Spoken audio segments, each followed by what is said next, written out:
Thank you, Honourable Presiding Chair. I wish to welcome the amendment that is being brought to the Recovery of Loans by Banks Act. This is something that over the years we have fought against, and my only regret is that it's only being temporarily suspended.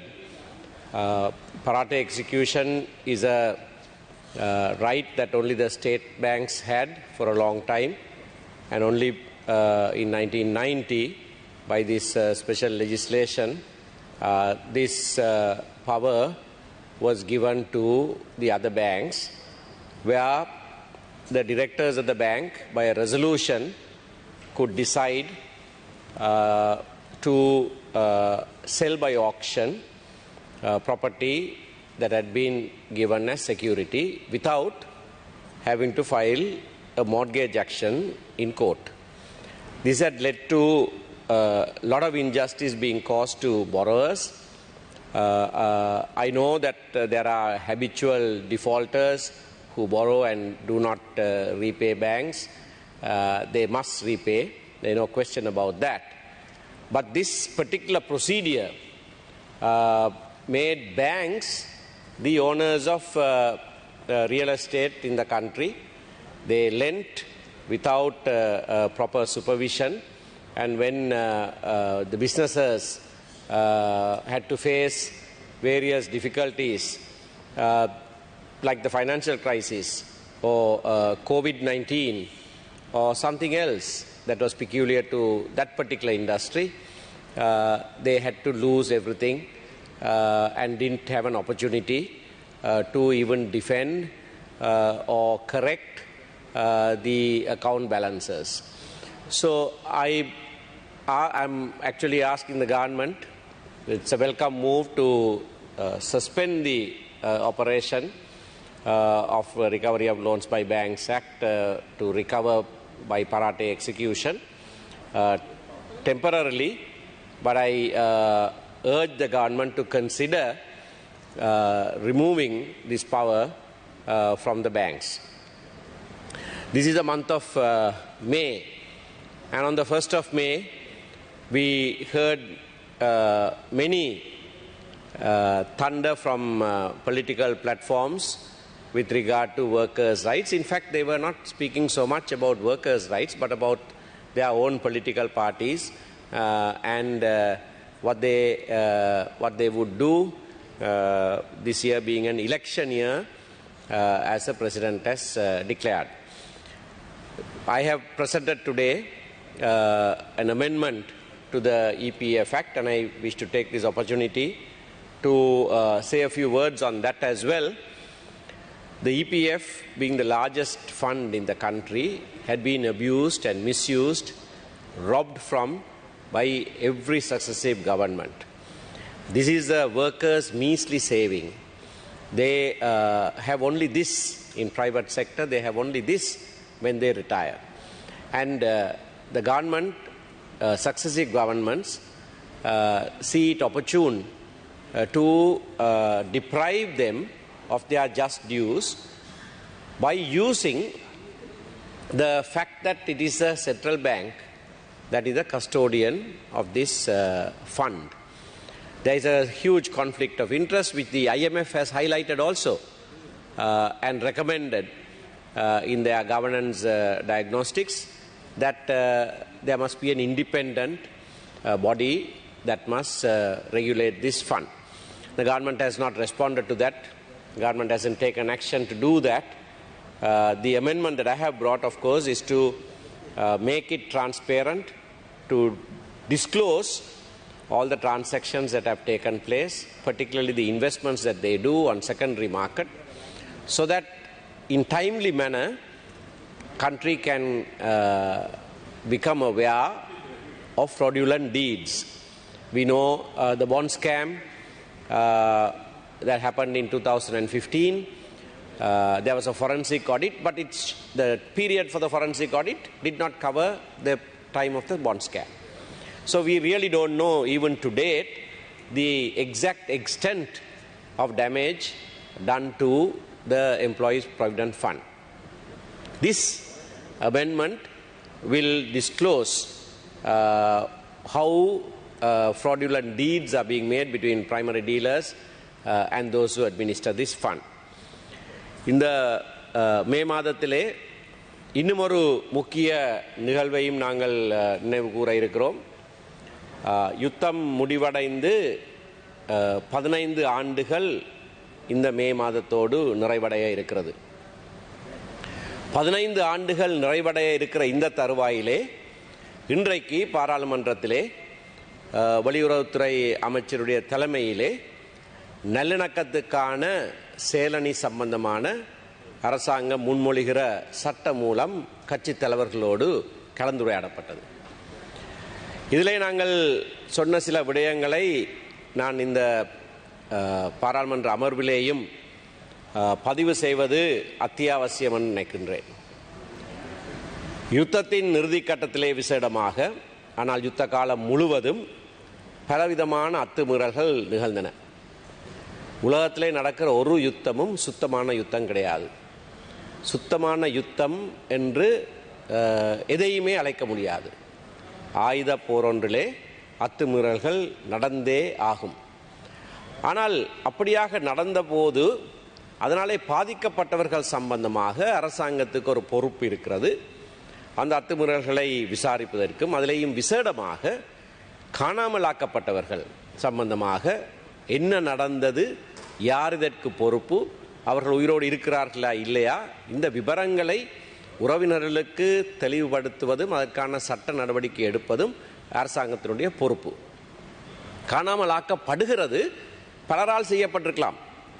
ஆனால் சாட்சியங்களின் அடிப்படையிலே கற்றுக்கொண்ட பாடங்கள் நல்லிணக்கத்துக்கான ஆணைக்குழு முன்பாக சாட்சியம் கொடுத்ததன் அடிப்படையிலேயே இறுதி 2 நாட்களிலேயும் 3000க்கு மேற்பட்டவர்கள் அரச படையிடத்திலே சரணடைந்தார்கள் என்று அரசாங்கம் நியமித்த ஆணைக்குழுவினாலேயே சொல்லப்பட்டிருக்கிறது.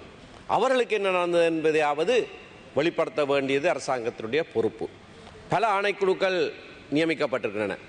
கற்றுக்கொண்ட பாடங்கள் நல்லிணக்கத்துக்கான ஆணைக்குழு, அதற்கு முன்னர் உடலகம ஆணைக்குழு, அதற்கு பின்னர் பரணகம ஆணைக்குழு. இதிலே பலவிதமான விடயங்கள் எடுத்து சொல்லப்பட்டு முன்மொழிவுகள் இருக்கின்றன. எந்த முன்மொழிவும் இதுவரைக்கும் நடைமுறைப்படுத்தப்படவில்லை. இறுதியாக இந்த அனைத்து ஆணைக்குழுக்களுடைய முன்மொழிவுகளையும் ஆராய்வதற்கு இன்னொரு ஆணைக்குழு நியமிக்கப்பட்டது. அதனுடைய முன்மொழிவுகளும் இருக்கின்றன. இவை எவற்றையும் நடைமுறைப்படுத்தாமல், இது அரசாங்கத்தினுடைய ஆணைக்குழுக்களுடைய முன்மொழிவுகள், இவற்றை நடைமுறைப்படுத்தாமல் இப்பொழுது இன்னொரு ஆணைக்குழு, நல்லிணக்கத்துக்காக செயற்படுத்தப்படுகிற ஆணைக்குழு என்றொன்று பிரேரிக்கப்பட்டிருக்கிறது. இது எங்கள் மக்கள் மத்தியிலே எந்த விதமான நம்பிக்கையையும் கொடுப்பதாக இல்லை. ஒரு உள்ளக பொறிமுறையின் மூலமாக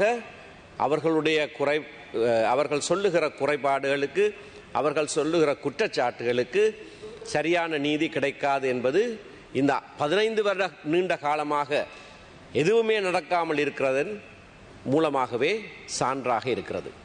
ஆகவே இன்னொரு ஆணைக்குழுவை அமைத்து செப்டம்பர் மாதத்திலே வர இருக்கிற ஜெனீவா அமர்வுக்கு நாங்கள் காண்பிப்பதற்காக ஒரு கண்துடைப்பு நடவடிக்கையாக இதனை கொண்டு வருவதை நாங்கள் எதிர்க்கிறோம். நாங்கள் இதனை வெளிச்சம் காட்டி உலகத்துக்கு நாங்கள் சொல்லுவோம். உள்ளூர் பொறிமுறை ஒன்றின் மூலமாக நீதி கிடைக்கவே மாட்டாது. நான் இப்பொழுதும் அந்த அமர்விலையும் சொல்லியிருந்தேன். எந்த விசாரணையாக இருந்தாலும், எந்த நீதி விசாரணையாக இருந்தாலும் அது ஒரு சுயாதீனமான விசாரணையாக இருக்க வேண்டும். அதை எவரும் மறக்க முடியாது. ஒரு சுயாதீனமான விசாரணையாக இருப்பதாக இருந்தால் இந்த சந்தர்ப்பத்திலே அது சர்வதேச விசாரணையாக மட்டும்தான் இருக்க முடியும். ஏனென்றால் 2 தரப்புகளிலே ஒரு தரப்பு அரசாங்க தரப்பு. ஆகவே போரிட்ட 2 தரப்புகளிலே ஒரு தரப்பு அந்த விசாரணையை மேற்கொள்வது என்பது ஒரு சுயாதீன விசாரணையே அல்ல.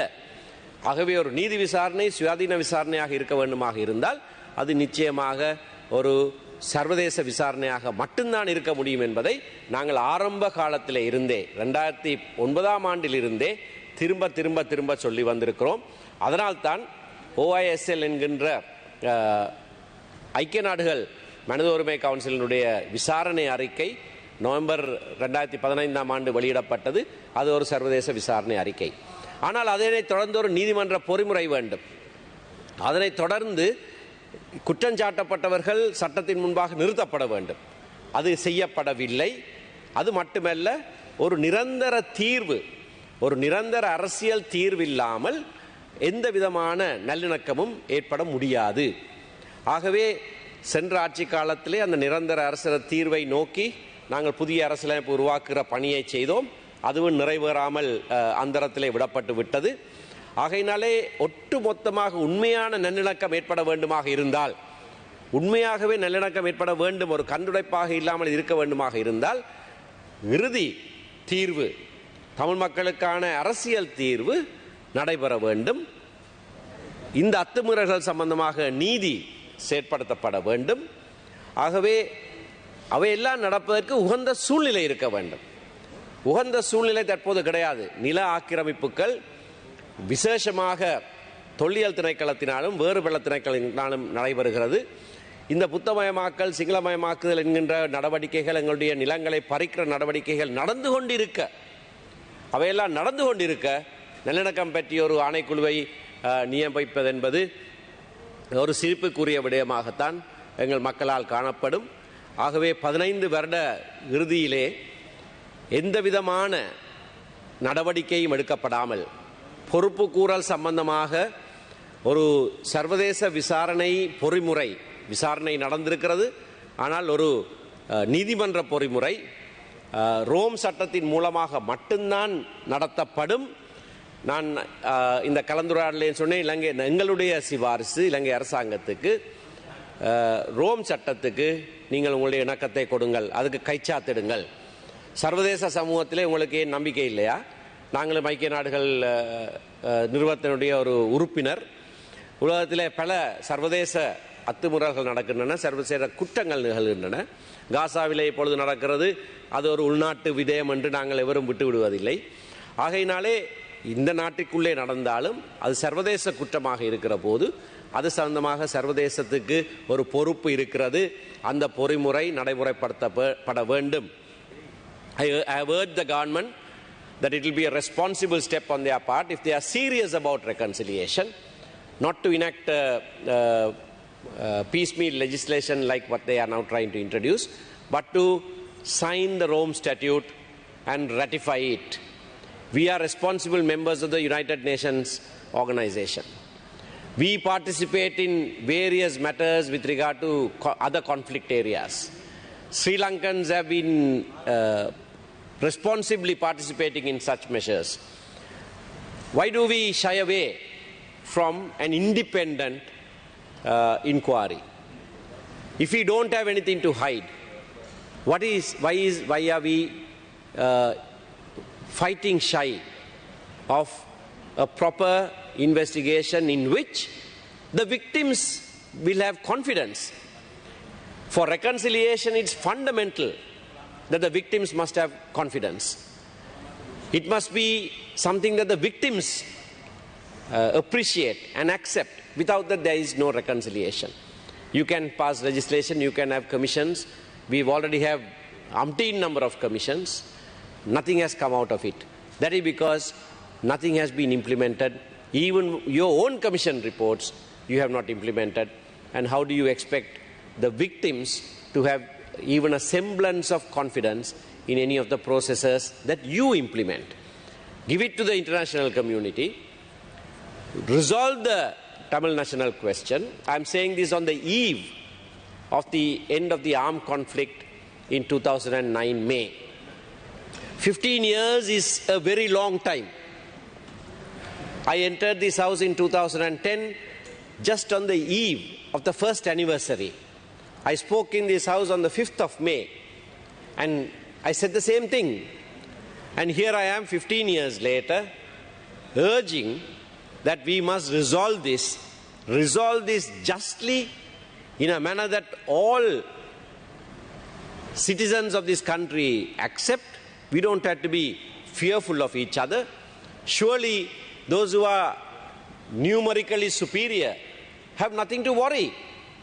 You don't have to be fearful of your own shadow.